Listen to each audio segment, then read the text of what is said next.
I'm Brittany Lewis with Forbes Breaking News. Senator Dick Durbin denounced gun violence in America on the Senate floor Wednesday. The Illinois Democrat's remarks come one day after a Texas school shooting left 19 children and 2 adults dead. He said senators have to make a choice. Will they pass gun control legislation or will they, quote, cower in front of the gun industry? He added that children's lives depend on that answer. Listen in for more of the Senate Majority Whip's impassioned Senate floor speech. As a co-sponsor of both pieces of legislation that are being debated here, I would say to the senator from Utah, keep the faith. The day will come.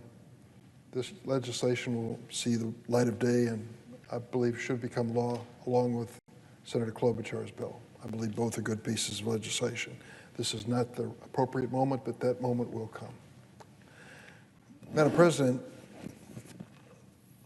I cannot imagine what it was like last night in Texas, in the homes of the 19 or 20 children who lost their lives in that Robb Elementary School gun massacre. Those are the longest, loneliest nights of your life as a parent when you've lost a child. And for each of them, it came as a stunning shock. A child sent off to school nearing the end of the school year, probably happily anticipating a summer camp, a visit with relatives, a family vacation. His life was taken away in an instant. The freedom and joy of youth was ripped from every single one of those 19 children and 2 of the heroic teachers who sought to protect them when they were murdered in cold blood by this gunman. Today, instead of thinking about vacation and summer, the parents are sadly making funeral arrangements for their babies. Others are sitting down with their children and trying to explain why their playmates are not at school. It's not even June, and this year alone there have been more than 200 mass shootings in the United States. My colleague Chris Murphy of Connecticut said last night there have been more mass shootings than days in this last year. Now families across America are stepping forward to offer their condolences, to donate to the families who lost these precious, precious children, and to demand that this Senate act to prevent something, do something to prevent the appalling acts of mass murder that we see way too often. The members of the Senate have to make a choice. Will we listen to the American people in their overwhelming numbers calling on us to set politics aside and stop the killing of children and other innocent Americans? Or will we cower in front of the gun industry? The lives of countless children, and I might add grandchildren, depend on our answer to that question. Madam President, it was 21 years ago, hard to imagine, but 21 years ago this September when we lived through 9/11. That morning I was in this building down the hall at a meeting at 9 o'clock in the morning called by Senate Majority Leader Tom Daschle. We just heard that a plane had crashed into a skyscraper in New York and we didn't know much more. We quickly turned on the television to see another plane crash in to an adjoining building. It was obvious something horrible had happened. And it wasn't long after that that we looked out the window and looked west down the mall to see black smoke billowing in. We learned it came from the Pentagon, where another plane had crashed into that building. That was a day none of us will ever forget, nor should we. It was a day when America changed in so many ways. That was the beginning of TSA, security checks at airports. Things that have become commonplace in our life were initiated because of 9/11. And did we ever mount an effort to stop international terrorism against the United States? We were serious. It was a deadly serious issue. 3,000 innocent people losing their lives on 9/11. We were bound and determined, so determined that this Senate declared war on al-Qaeda and called for the invasion of Afghanistan. I voted for that because I felt then and feel now No one should attack the United States with impunity. There's a price to pay. And so we made a decision which for 20 years guided our foreign policy in Afghanistan and other decisions by the scores around the world that really fought international terrorism. We learned something, Madam President, recently. Last year, we had the director of the FBI come before us, and I asked him about domestic terrorism. What about the terrorists in America itself that are killing innocent people? His report to us was sobering. He said it's a real threat, and it's a threat that is metastasizing. We know that horrible word from the disease of cancer. It means that the cancer itself is advancing in a deadly way. That's the way the FBI director described domestic terrorism. As we mourn yesterday's mass shooting in Uvalde, Texas, we have a bill coming before the Senate tomorrow that responds to the mass shooting that took place in Buffalo just 11 days ago, in which a gunman killed 10 black Americans in a racist act of violence. Tomorrow we will vote on my bill, the Domestic Terrorism Prevention Act. I first introduced it in the year 2017, and that passed the House on a bipartisan basis last week. This legislation will help law enforcement combat the serious and lethal threat of domestic terrorism. It will authorize offices within the Department of Justice, the FBI, and the Department of Homeland Security that are squarely focused on this threat. And these offices will be required to regularly assess domestic terrorism risk and provide training and resources to state, local, and tribal law enforcement. The bill will also establish an interagency task force to combat white supremacist infiltration of the uniformed services and federal law enforcement. Like gun safety reform, the Domestic Terrorism Prevention Act is long overdue. I first held a hearing on domestic terrorism 10 years ago after a white supremacist marched into a Sikh Gurdwara in Oak Creek, Wisconsin, opening fire and killing 7 people. In the 10 years since, violent white supremacists have massacred Americans with their sickening attacks. 2015, a white supremacist shot and killed 9 black worshipers at the Emmanuel African Methodist Episcopal Church in Charleston, South Carolina. At the time, it was the deadliest attack in a place of worship in recent American history, a horrifying record that sadly was surpassed just a few years later. In 2018, an anti-Semitic terrorist killed 11 people at the Tree of Life Synagogue in Pittsburgh. Think about this for a moment. There are members of that synagogue who actually survived the Holocaust in World War II, only be targeted by the same hate nearly 80 years later in America. A year after that, a far-right extremist killed 23 people at the Walmart in El Paso, Texas, targeting immigrants and members of the Hispanic community. Some of these gunmen subscribe to the same racist conspiracy theory as the shooter in Buffalo a few days ago, the so-called Great Replacement Theory. It has become the great rallying cry for white supremacists. Each of these acts of hate-fueled mass murder has torn apart a community, traumatized a nation, and left unimaginable grief and pain in its wake. And so it was over a year ago that the FBI Director Christopher Wray testified to domestic terrorism metastasizing and growing in the United States. Well, I think it's time that we take action to stop this threat. Time and again, the Senate has failed to take any meaningful steps to prevent violent extremism. When exactly did stopping mass murder become a partisan issue? It wasn't like this after 9/11. 20 years ago, Republicans and Democrats joined in common cause in confronting international terrorism threatening America.